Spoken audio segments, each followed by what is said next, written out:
Dernièrement, Monsieur Lipinski, vous m'avez dit que l'armée nous fait gagner et la politique nous fait perdre. Est-ce que vous pouvez développer ça un petit peu, s'il vous plaît? Oui, il est essentiel, j'allais dire maintenant, de changer de manière d'écouter, en particulier ces interventions que je fais.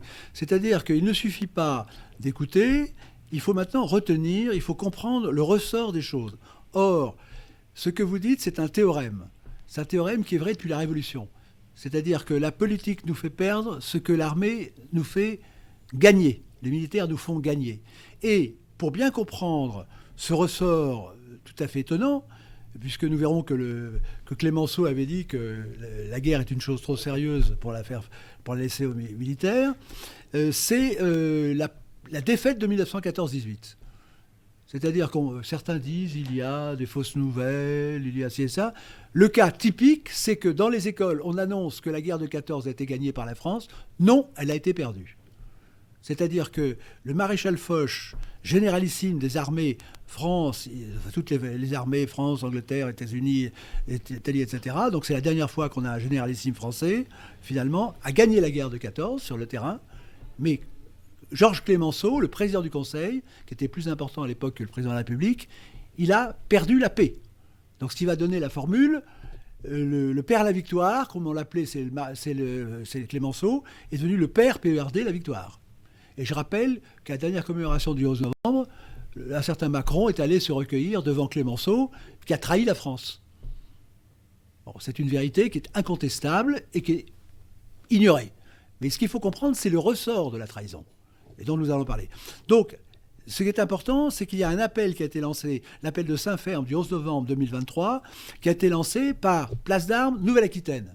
Et cet appel exige une réponse. Et la première réponse, et ceux qui m'entendent doivent lire le texte qui est au-dessous de la vidéo et comprendre le ressort. Une fois qu'on a compris cette trahison du politique, eh bien, on comprend la trahison actuelle.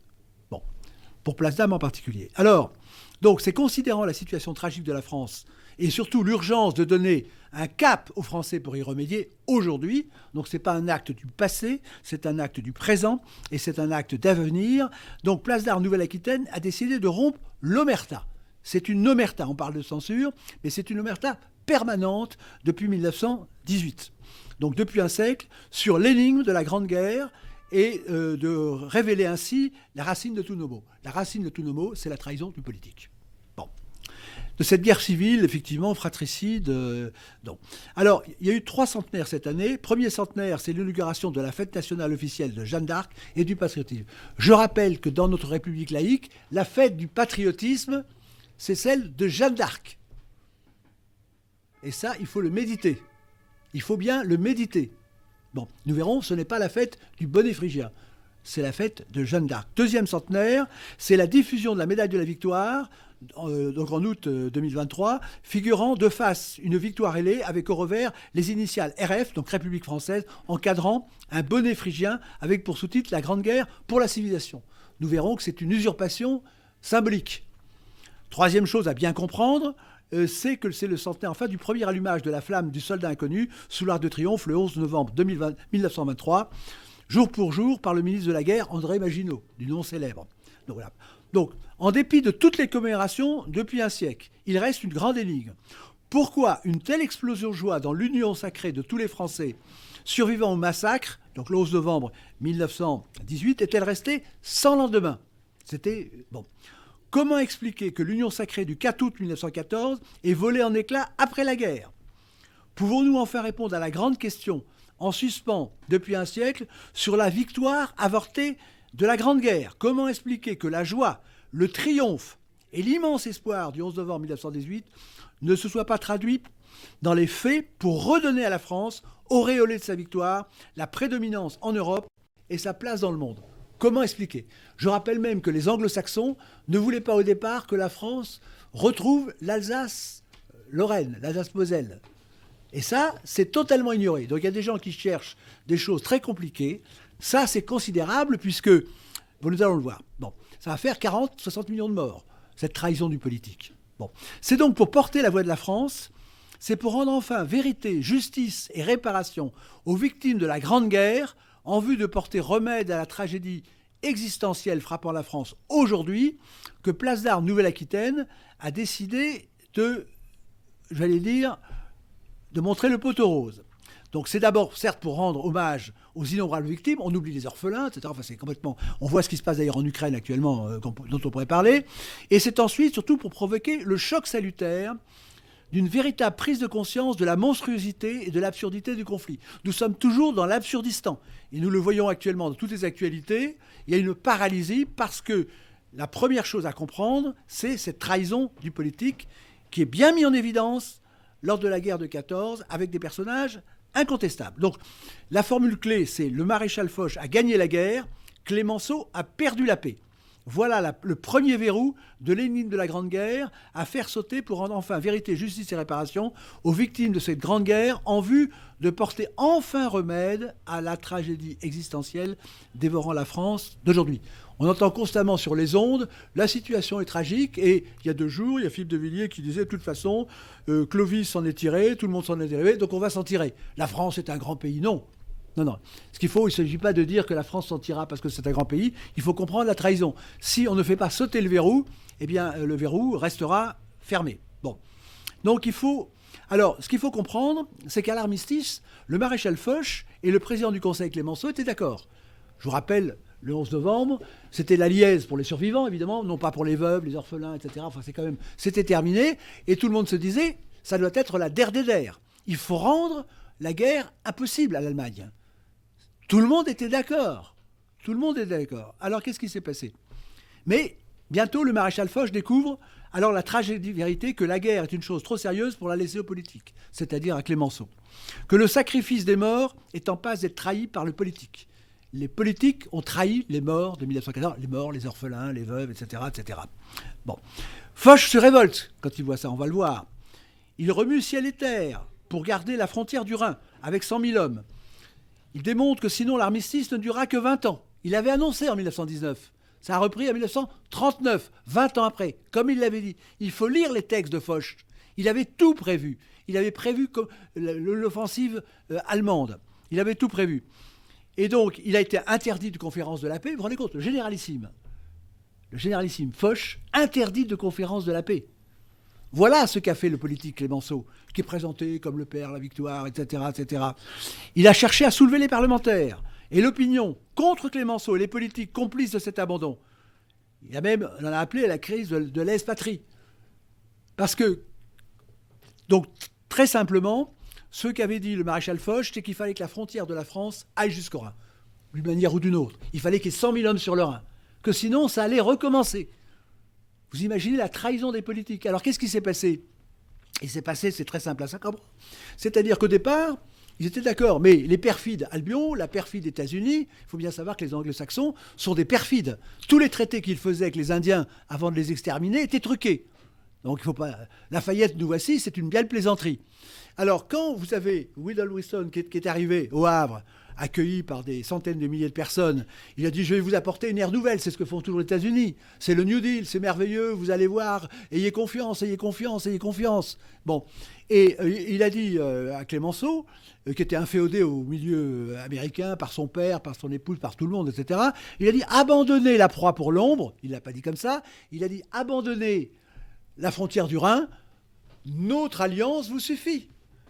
Nous, les Anglais, et nous, les Américains.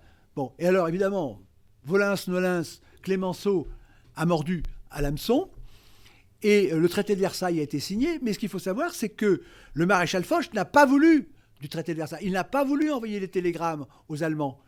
Mais alors, il a fait un article dans le Daily Mail qui a été censuré. Enfin bon, a-t-il fait ce qu'il fallait ? Il ne l'a pas fait, il a fallu qu'il... Bon, toujours est-il que le traité de Versailles a été signé. Et quand le traité de Versailles a été signé, comme font les anglo-saxons, une fois que le piège est monté, le Congrès n'a pas ratifié le traité de Versailles. Et à ce moment-là, l'alliance des États-Unis, de l'Angleterre n'était plus compte. Moi, j'ai vu dans le bureau de Paul Reynaud auquel j'avais accès, il croyait que les Américains allaient venir. Mais il ne savait pas que ce sont des traîtres, des traîtres et des traîtres. À partir de ce moment-là, la France a été seule. Donc il faut bien comprendre que le piège, et c'est pour ça que je parle, c'est pas dans cet article, c'est la suprématie anglo-saxonne intellectuelle, c'est que le piège a été noué dès le début 1917, dans les 14 points de Wilson. il a défini ce qui devait faire la paix. D'abord, arrêter la guerre et faire la paix. Et dans ce piège, vous avez la création d'une force allemande et une dépression avec l'Autriche-Hongrie détruite. Donc il fixe les règles du jeu. Ce sont les pauvres petits Français qui sont assassinés. Et après, ça c'est la méthode finalement financière, on rafle la mise. Enfin, c'est un piège tellement énorme, mais ce qui est incroyable pour l'intelligence française, c'est que cette vérité, qui est incontestable, il faut lire le mémorial de Foch en particulier, eh bien, elle est inconnue. Et on continue à voir tout le cinéma du 11 novembre, Salutations Clémenceau, etc. Donc nous sommes totalement trahis par les politiques. Bon, alors, donc ce qu'il faut bien comprendre, c'est qu'il y a eu la parole interdite de la grande muette, le maréchal Foch. Bon, eh bien, cette parole interdite se renouvelle avec Place d'Armes. Vous avez eu finalement une tribune de Place d'Armes, donc on peut discuter des termes, au président de la République. Mais qu'est-ce que c'est qu'une démocratie dans laquelle c'est pas la liberté d'expression, la démocratie, la vraie, c'est la liberté, c'est le droit de réponse. C'est qu'il faut vous répondre. Sinon, c'est la fameuse formule, la dictature, c'est ferme ta gueule, et la démocratie, c'est cause toujours. Eh bien là, que le président Macron n'ait pas répondu à la tribune de Place d'Armes alors qu'il répond à tout le monde, ça, c'est le renouvellement de la parole interdite du maréchal Foch. C'est-à-dire qu'il faut répondre à Place d'Armes. C'était le point de vue qui a été développé dans l'appel de Saint-Ferme. C'est que la non-réponse du président Macron à la tribune des généraux du 20 avril 2021, qui dénonçait la gravité, le dilettement de la société française, tribune comparable à la révolte du maréchal Foch devant la trahison du politique. Il devait répondre. Et ce qui montre qu'on a finalement une totale une annihilation de l'intelligence actuellement, c'est qu'il n'y a pas de débat. Bon, voilà, on pourra en parler. Bon, donc c'est cette parole interdite. Alors, donc ce qui avait été dit dans cette tribune, c'est l'heure est grave, la France est en péril, plusieurs dangers mortels nous menacent, nous, soldats de France, ne pouvons dans les circonstances actuelles demeurer indifférents au sort de la patrie. Et donc, Place d'Armes disait, nos drapeaux tricolores symbolisent la tradition à travers les âges de ceux qui ont servi la France et ont donné leur vie pour elle. Sur ces drapeaux, nous trouvons en lettres d'or les mots honneur et patrie. Et ça, c'est la clé. C'est la clé, nous en parlerons, c'est quelles sont les valeurs de l'armée, quelles sont les valeurs de la République. Bon. Et ça, c'est capital. Je veux quand même vous le dire d'une manière très très importante. C'est que ce qui n'a jamais été dit, et ce qui ressort de cet appel de Saint-Ferme, que tout le monde doit prendre en considération, c'est que tout régime divisé contre lui-même périra. Napoléon disait, tout régime vit de son principe et meurt de sa contradiction. Et il est dit dans les évangiles, bon, il y a tout royaume divisé contre lui-même, etc. Or, ce qui est frappant, et ce que révèle l'étude qui a été faite sur la guerre de 14, ce sera l'imposture que je vais vous révéler d'avoir substitué le bonnet phrygien à la figure de Jeanne d'Arc. Parce que la figure de Jeanne d'Arc, c'est bien la figure du patriotisme républicain. Et ce qui est extraordinaire, c'est que pour emmener les petits chrétiens au feu, eh bien, la République a invoqué Jeanne d'Arc. Il faut bien comprendre que la figure de Jeanne d'Arc, de même que Macron a utilisé la figure de Jeanne d'Arc pour se faire élire président de la République, personne n'a voulu le reconnaître, c'est bien dans mon livre Macron, le président ventriloque, la figure de Jeanne d'Arc a été utilisée pour mener tous les petits chrétiens à la boucherie. Il ne faut pas oublier que la Troisième République, qui fera la séparation de l'Église et de l'État, sait utiliser les symboles. Elle a utilisé Jeanne d'Arc, n'est-ce pas ? Et puis après, il y a eu, finalement, vous avez l'armée qui a fait évacuer, disons que les religieux de la Grande Chartreuse, la séparation de l'Église et de l'État. Donc l'Église n'avait plus le droit de citer, ni dans les écoles, ni dans les tribunaux, ni nulle part. Mais il fallait quand même que les petits chrétiens aillent au feu. Et donc Jeanne d'Arc, c'était pratique. Et donc la figure de Jeanne d'Arc a été utilisée, et j'allais dire, Dieu merci, après la guerre, après la canonisation de Jeanne d'Arc, il y a eu les deux chambres. Les deux chambres ont voté à l'unanimité la fête de Jeanne d'Arc comme fête du patriotisme. Donc c'était quand même l'idée, refaisons l'union sacrée du 4 août 1914, se traduisait dans l'accord de la fête de Jeanne d'Arc. C'était la fête de la France républicaine. C'était le principe. Donc, si les choses avaient continué, on pouvait imaginer une réconciliation entre les bleus et les blancs sans rouge. C'était l'idée de la sortie de la guerre de 14. Si le politique n'avait pas trahi n'avait pas trahi le militaire, le maréchal Foch d'ailleurs, qui étant catholique d'ailleurs a eu tout un ensemble de problèmes, parce qu'il ne faut pas oublier le limogeage des promotions canapé laïques, finalement, au début de la guerre de 14, ils ont bien utilisé les valeurs de la France, l'honneur, finalement, la patrie, pour sauver la République, si je peux dire. Bon, mais si la République, entre guillemets, la fausse, avait été loyale, après avoir pris comme fait de patriotisme Jeanne d'Arc, il fallait continuer dans l'Union. C'était bien ce qu'avaient mérité les morts. Mais non, c'est pas ce qui a été fait, nous allons le voir. Alors ça, c'est ce qu'il faut bien comprendre dans l'appel de Saint-Ferd, c'est la clé actuellement de la destruction de la France actuelle, qui est en guerre civile permanente. C'est-à-dire, après l'Union sacrée de 14, eh bien, la loyauté, finalement, de tous les partis, c'était de se retrouver dans la figure de Jeanne d'Arc, qui avait servi, je vous le rappelle, à monter le bourrichon, si je peux dire, des Français depuis 1870 pour faire la guerre de 14. Parce qu'il a été dit dans le traité de Versailles, c'était un mensonge absolu, que l'Allemagne était responsable de la guerre de 14. Je suis désolé, les hussards de la République, le terme est clair, avec le 14 juillet, ont servi à monter les Français contre l'Allemagne pour la guerre de 14. Il ne faut pas l'oublier quand même. Il faut bien comprendre comment les choses se font. Bon, et donc, ce que dit la tribune de Place d'Armes, c'était que il allait falloir peut-être que l'armée intervienne dans la mission périlleuse de protéger nos valeurs civilisationnelles. Je vous rappelle que les valeurs civilisationnelles, c'est l'honneur et tout ce qui est derrière l'armée, et de sauvegarde de nos compatriotes sur le territoire national. Alors, cette tribune fut travestie, la tribune de Place d'Armes fut travestie et interprété perfidement comme un appel à la sédition. Donc là, on voit la trahison du politique. Vous avez des militaires qui ont donné leur vie, qui sont prêts à la donner pour défendre la France, et on leur répond par un bras d'honneur en disant « c'est une sédition ». Bon, c'est une sédition. Et le 27 avril 2021, après la publication de cette tribune en valeur actuelle, le ministre des Armées, Madame Florence Parly, a osé demander des sanctions. Donc ce n'est pas une démocratie, ce n'est pas une république. Quand vous avez un appel, alors on peut discuter des termes, on répond. Le chef des armées qui ne répond pas aux militaires, ce n'est plus le chef des armées. C'est le chef des armées, désarmant plutôt. Bon. Alors, le quatrième verrou de l'énigme apporté est le sens symbolique à donner au centenaire du premier allumage de la flamme. Les gens disent c'est merveilleux cet allumage de la flamme. En fait, l'allumage de la flamme, cette comédie qu'il y a tous les jours, ce n'est pas fait pour rendre hommage aux soldats, c'est fait pour légitimer l'usurpation politique. Parce que je vous rappelle que c'est une usurpation. C'est ça qu'il faut comprendre. C'est-à-dire c'est la question du légitimant. C'est-à-dire que ces morts servent à légitimer un régime de trahison, le régime politique qui trahit le militaire et qui trahit la France.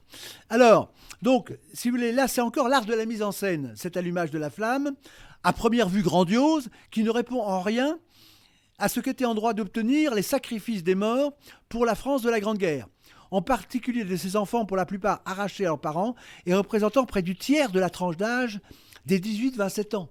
Près du tiers, avec tous les veuves. Sans compter les blessés, les mutilés, les veuves, etc. Mais on ne se rend pas compte parce que quand les démographes étudient la natalité en Europe, on voit un trou démographique en France. La France qui était la première, la plus nombreuse à la veille de la Révolution, comment se fait-il que ça s'effondre ? Eh bien ça, c'est les 2 millions de morts de la Révolution, des guerres napoléoniennes, etc. C'est après toutes ces révolutions. Voilà, c'est ça le fond de l'avoir. C'est qu'évidemment le politique trahit non seulement les militaires, mais trahit la France. Bon. Alors, il y a encore une troisième usurpation symbolique à la médaille de victoire. Et ça, c'est la plus grande ignominie qui a été dénoncée par personne. Parce qu'il y a déjà un alphabétisme des maths, des lettres, du symbolisme, de la politique. Nous avons une tête coupée, c'est mon thème de la tête coupée. Bon. Donc, la médaille de la victoire sur le but de la Grande Guerre. Quand vous faites une médaille de la victoire, eh bien, cette médaille doit représenter les symboles de la victoire. Ce qu'attendent ceux qui sont morts pour cette médaille. Le sens. Eh bien, la nuit de Noël 1914, sur plusieurs endroits du front, retrouvant l'esprit de chevalerie et de transcendance inhérente à la civilisation chrétienne, bravant les sanctions de leurs états-majors bellicistes, soldats et officiers ont cette nuit-là d'eux-mêmes célébré la messe de minuit et la naissance du Christ en parfaite communion spirituelle. Ils manifestèrent là le fait que cette guerre absurde était menée contre leur civilisation chrétienne commune, sentant confusément que celle-ci était entraînée, malgré eux, dans un engrenage mortel. C'est-à-dire qu'il faut bien comprendre ce que manifestaient les soldats du front par cette messe, c'est qu'ils appartenaient à la même civilisation. Et nous allons voir comment cette trahison... Je voulais juste savoir, est-ce que les Allemands ont aussi célébré la messe de Noël Eh oui, c'est ce que je suis en train de dire. Il y a un film qui est tout à fait extraordinaire sur Joyeux Noël. Joyeux Noël, qui est un film, mais très bien fait, qui montre que les Allemands et les Français ont célébré ensemble la messe de minuit. Et ce film, je le recommande, il montre bien qu'ils étaient tous les deux chrétiens. Et tout à coup, c'est la messe de minuit. Eh bien, ils se disent, pourquoi c'est tripé? Les soldats des deux camps ont bien compris que c'était une boucherie innommable. Et si vous voulez, j'ai connu à un moment donné l'ancien président de la commission des ventes d'armes. Je lisais à l'époque Fusillé pour l'exemple. C'est-à-dire qu'il y a un livre, parce qu'il ne faut pas oublier que les soldats ne sont pas allés comme ça. Hein, ils étaient tués éventuellement, qui ne voulaient pas monter au front. Et puis ceux qui tout à coup étaient terrorisés et peut-être fuyaient, ils étaient fusillés. Vous imaginez, enfin, il y a les soldats fusillant leurs camarades parce que, soi-disant, ils avaient fait un abandon de poste. Mais on nous a raconté une belle chose sur la guerre de 14, c'est absolument une ignominie. Il faut voir ce qu'ils ont vécu. Or, les soldats des deux camps, c'était les mêmes. Alors, il y avait les femmes françaises qui faisaient les obus pour protéger soi-disant leurs hommes, mais ça tuait les femmes des hommes allemands et les mêmes de l'autre côté.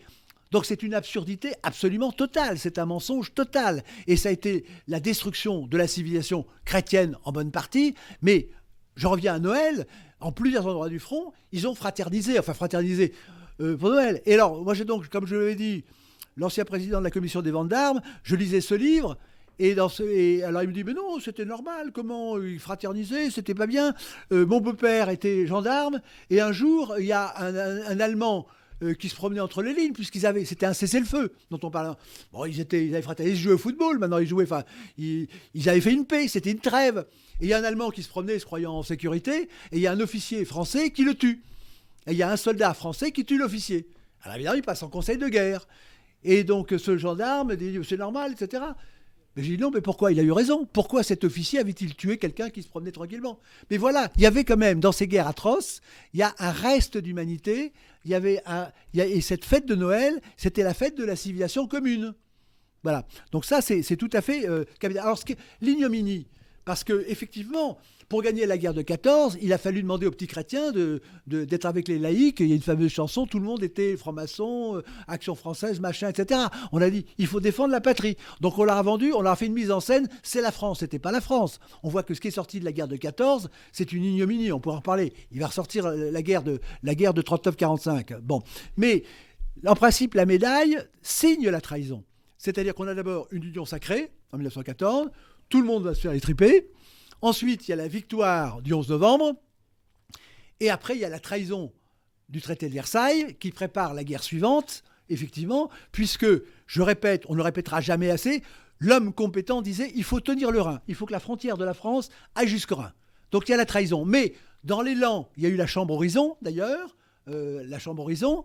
Et puis ensuite, il y a la canonisation du pape de Jeanne d'Arc, qui voulait réconcilier le Vatican avec la France, sur justement le fait que les religieux ont joué un rôle extrêmement important, alors qu'il y a eu la séparation de l'Église et l'État, ils ont incité tous les petits chrétiens à venir se faire massacrer, très bien, et on pouvait dire à la fin, c'est le feu. C'est-à-dire réconciliation, union nationale qui avait été décrétée le 4 août, alors canonisation de la fête de Jeanne d'Arc, les deux chambres votent la fête du patriotisme dans Jeanne d'Arc, mais la perfidie était derrière et la trahison est dans la fête de la victoire, la médaille de la victoire. Qu'est-ce que représente la médaille de la victoire? D'un côté, elle représente une victoire ailée, ce qui ne veut rien dire, et de l'autre côté, la perfidie, c'est que vous avez, au lieu d'avoir les signes pour lesquels se sont battus les soldats, et qui se voient sur les ossuaires, dans les cimetières ailleurs, c'est la croix. Ce sont des chrétiens qui sont morts. La croix n'y est pas. Ils se sont battus pour la France. Elle n'y est pas. Bon. Et ils sont battus sous le signe de Jeanne d'Arc. C'est pas moi qui le dis, c'est la République. Jeanne d'Arc n'y est pas. Donc la substitution perfide, maçonnico, laïco, trahisonico, anglo-saxonico, etc., c'est à la place de la figure de Jeanne d'Arc, qui était légale. Il y a le bonnet phrygien, il y a RF, alors qu'aucun soldat ne s'est battu pour la République française, ils sont battus pour la France.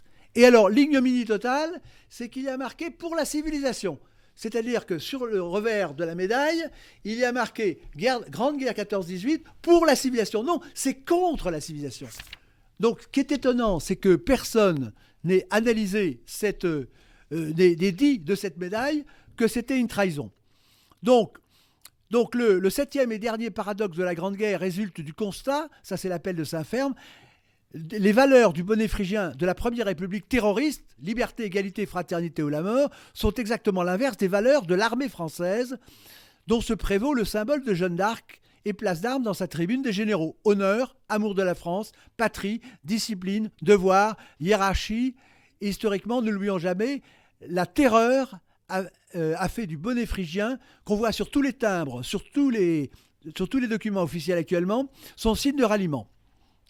Comment peut-on encore se réclamer de cette... Ce qu'il faut bien comprendre, c'est qu'on est confronté, ce que met en évidence le refus du président Macron de répondre à Place d'Armes, ce que met en évidence la trahison du militaire par le politique en 1919, c'est qu'au fond, la France est dans la contradiction, la République est dans la contradiction.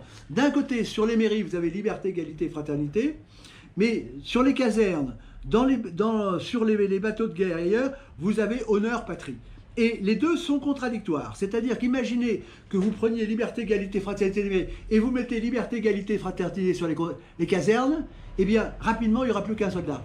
Parce que les soldats, on les mène à la mort pour la patrie, pour des valeurs qui ne sont pas creuses, pour l'honneur, mais pas pour des mots abstraits. Et donc là, c'est cette contradiction qui met en évidence le problème auquel nous sommes confrontés actuellement, puisque actuellement, les forces de l'ordre, l'armée, sont paralysées, on le voit actuellement dans Crépol et ailleurs, on empêche l'armée de faire obstacle à l'invasion actuellement de la France, qui est organisée par le politique. C'est ça qu'il faut bien comprendre. Donc, devant le choix devant l'histoire, nous n'avons plus le choix, ça c'est l'appel de Place d'Armes, salus populi suprema lex, le salut du peuple et la loi suprême. Donc tout ce que nous avons actuellement, c'est le choix entre les valeurs de la Première République terroriste, du bonnet phrygien, le bonnet rouge, ou les valeurs de l'armée. Et c'est ça que met en évidence, finalement, la révélation de l'omerta du 11 novembre 1918 et le refus de Macron de répondre, finalement à l'appel des militaires. Alors, donc, ce que doit faire l'armée actuellement, c'est ce qui était dit dans l'appel de Place d'Armes, c'est premièrement prendre l'initiative en gagnant la guerre des symboles de légitimation pour représenter l'autorité régalienne fixant le cap et se faire entendre comme seul recours crédible en face du pouvoir trahissant les intérêts vitaux de la France. Donc nous avons actuellement la France d'ailleurs qui défend le politique qui trahit la France et l'armée actuellement, ça c'est la première chose. Organiser la défense collective pour porter au sommet du pouvoir régalien suprême ceux qui ont le droit de commander, comme Foch, à mettre à la place de ceux qui ont l'art de mentir, comme Clémenceau. Troisièmement, organiser la représentation nationale authentique d'union sacrée qui s'impose. Donc il faut revenir à la véritable union sacrée à partir des valeurs les plus sacrées de la France, dont l'armée est dépositaire pour remplir le vide de la figure du roi, ça c'est toujours par les Macron, et faire nation à l'invitation du président Macron à Saint-Denis, parce que là encore Macron triangule Saint-Denis comme figure pour trahir évidemment la France, et donc à l'image de la Légion d'honneur que Napoléon a créée en 1802. Donc nous sommes dans la même situation que celle de Napoléon voulant restaurer les institutions. Bon, donc il faut aller chercher à la racine de l'intelligence, le point critique dont dépend le sort de la bataille ou de la guerre. C'est le seul moyen pour obtenir la victoire. Ce point critique, nous l'avons trouvé, c'est celui du bonnet phrygien, auquel conduit la résolution de la grande énigme de la Grande Guerre, d'une victoire héroïque, victoire transformée en désastre politique. Bon, donc pour tirer toutes les conséquences, voilà, donc je renvoie au texte, nous avons vu l'essentiel, c'est que pour tirer toutes les conséquences de la résolution de cette énigme, nous devons suivre Napoléon, qui en avait fait le constat sur la Révolution. Nous devons reprendre le fil du sens de l'histoire, c'est ce que disait Macron, il a fait l'inverse évidemment, renoué par Napoléon, lorsqu'il abandonna le bonnet phrygien, Napoléon, et ses antivaleurs de la Première République terroriste, liberté, égalité, fraternité ou la mort, c'est bien ce qu'a abandonné Napoléon pour adopter l'honneur comme suprême fondement des institutions. Donc ce qu'il faut bien comprendre, c'est que cette République, se disant laïque, a pour fête du patriotisme Jeanne d'Arc. Et la Légion d'honneur, c'est bien la Légion d'honneur. C'est pas la Légion du bonnet phrygien. C'est pas la Légion de la liberté, de l'égalité, de la fatalité. Donc en même temps, effectivement, c'est une contradiction totale. C'est que les antivaleurs, liberté, égalité, fraternité, la mort, du politique de la Révolution sont complètement à l'inverse des valeurs de la Légion d'honneur, qui sont les valeurs officielles. Et ce que demande le politique qui trahit la France, c'est aux politiques de mourir pour elle au nom de l'honneur. Donc comprennent cette contradiction. Tout royaume divisé contre lui-même périra. Donc le parallèle historique entre la guerre de 14 et la situation actuelle est total. Et alors ce qu'avait fait Napoléon, et ça c'est le plan de Place d'Armes qui a été présenté, c'est que Napoléon, je rappelle, en 1802, c'est-à-dire 10 ans après le massacre de la prise des Tuileries et la chute de la royauté, avait dit qu'il avait poursuivi 3 objectifs. 1. Réconcilier les Français, c'est la situation épuisée par 10 ans d'instabilité politique et de conflits militaires. C'est exactement notre situation. Nous sommes épuisés. Deuxièmement, fédérer autour d'un idéal commun des valeurs. L'honneur individuel et l'honneur national. C'est ça le plan de la Légion d'honneur officielle actuellement, trahi par le politique. Troisièmement, unir le courage des militaires au talent des civils comme le symbole fort d'un État puissant et unifié. C'est exactement ce plan de Napoléon pour rétablir la France qui est d'actualité. Donc, le programme de résurrection de la France, délivré du bonnet phrygien, de délitement de la guerre civile, c'est la vocation même de Place d'Armes, c'est ce qui a été dit. Voilà. Donc, Français, donc voilà donc ce qui était dit, venu l'heure de vérité, le symbole du bonnet phrygien ayant conduit à la défaite politique du traité de Versailles est inconciliable avec le symbole de Jeanne d'Arc ayant conduit à la victoire militaire du 11 novembre. Là je réponds à votre question, c'est que c'est bien ce que gagne le militaire, c'est ce que perd le politique parce qu'il a un agenda caché. Macron a une fois prononcé le mot, il y a un agenda caché, et l'agenda caché, c'est la haine de la France, c'est la destruction de la France, c'est l'invasion de la France, c'est la destruction de son école, c'est la destruction de tout ce que nous voyons tous les jours en étant paralysés, en ne comprenant pas que nous n'avons pas un pouvoir faible, nous avons un pouvoir fort. Et quand vous voyez comment les impôts fonctionnent, comment vous êtes verbalisés, comment vous êtes suivis, traqués par l'administration, vous comprenez bien que ce n'est pas la faiblesse. Voilà. C'est soi-disant faible avec l'envahisseur, mais fort contre les Français. Bon. Donc, alors que la barbarie internationale est à nos portes, comme lors des premières prémices de la Grande Guerre, Place d'Armes en appelle, c'est l'appel de Safer, aux valeurs militaires d'honneur pour faire barrage au délitement de notre pays. Donc, pour changer de paradigme politique, donc ce sont les Français seuls qui peuvent faire, en sachant que nous sommes héritiers du trésor légitimement symbolique de cette civilisation trimillénaire dont Versailles est la figure, et sous la figure nationale d'union sacrée, du patriotisme de la victoire, incarné par la figure de Jeanne d'Arc. Il y a quelqu'un, un député d'ailleurs de ce prétendu parti Renaissance, qui avait demandé la suppression de cette fête. Cette fête de Jeanne d'Arc, elle est la fête du patriotisme en vigueur. Voilà. Et nous disposons, les Français, du feu nucléaire sacré, des armes d'invincibilité du bon droit. Et ce que conclut, disons que dans l'appel de Saint-Ferme, qui conclut à l'adresse des Français, c'est à vous qu'il échoua l'insigne privilège et l'honneur de réduire en cendres à jamais le principe même du bonnet phrygien et de ses antivaleurs de déconstruction à la racine de tous nos maux de guerre civile, fratricide et de ceux du monde entier à sa suite depuis 3 siècles, afin de rallumer la flamme de la résurrection de la France pour laquelle les morts de la Grande Guerre ont donné leur vie et pour le sacrifice n'est pas été vain. Donc cet appel, il faut lire le texte, il faut le méditer, il faut le mettre en œuvre, il faut comprendre qu'il y a une contradiction intrinsèque actuellement entre les valeurs du politique et les valeurs de l'armée qui défendent la France et qui défendent ce politique. Et donc la conclusion de Place d'Armes, de cet appel, et je vous dis, il faut y répondre, il faut le méditer, c'est demain comme aujourd'hui, nous parlerons, dit Place d'Armes, et donnerons aux Français le cap régalien de la victoire et de la résurrection de la France. Là où il y a une volonté, il y a un chemin, car Français, ce combat de la dernière chance, si ce n'est pas vous qui l'avez engagé, c'est qui? Si ce n'est pas maintenant, c'est quand? Si ce n'est pas ainsi, c'est comment? Et pour répondre à la fin à la question, vous constatez, quand vous prenez l'histoire de France, en particulier les acquis de la France, jusqu'à Louis XV d'ailleurs, bon, et même vous avez jusqu'à la Corse, que l'armée était suivie par le politique et les victoires de l'armée ont conduit à un agrandissement de la France. Et que depuis la Révolution, eh bien, toutes ces guerres n'ont conduit finalement qu'à un rétrécissement de la France, finalement, une réduction et à sa perte de sa place dans le monde. Donc en fait, le salut de la France, comme le salut de chacun de nous, tient au fait de comprendre cette contradiction qu'il y a entre le bonnet phrygien et la fête nationale de Jeanne d'Arc. Il n'y a pas de fête nationale du bonnet phrygien. Le bonnet phrygien est un clandestin, c'est la figure du terrorisme, des piratages, comme je l'ai montré dans l'appel de Saint-Herme. Voilà ce qu'il faut comprendre, mais ce qui est important, c'est maintenant de mettre en œuvre ce qu'on a compris. La trahison du traité de Versailles, c'est un événement théorème. Théorème, trahison systématique du politique, de l'armée par le pays. Et nous pourrions parler de la guerre d'Algérie et tout un ensemble de choses. Quand l'armée gagne, le politique perd le gain et pour le désastre. Je vous dis, le fait de ne pas avoir suivi finalement le maréchal Foch, ça a fait simplement 40 à 60 millions de morts. Voilà ce qu'est la trahison du bonnet phrygien. À bon entendeur, salut.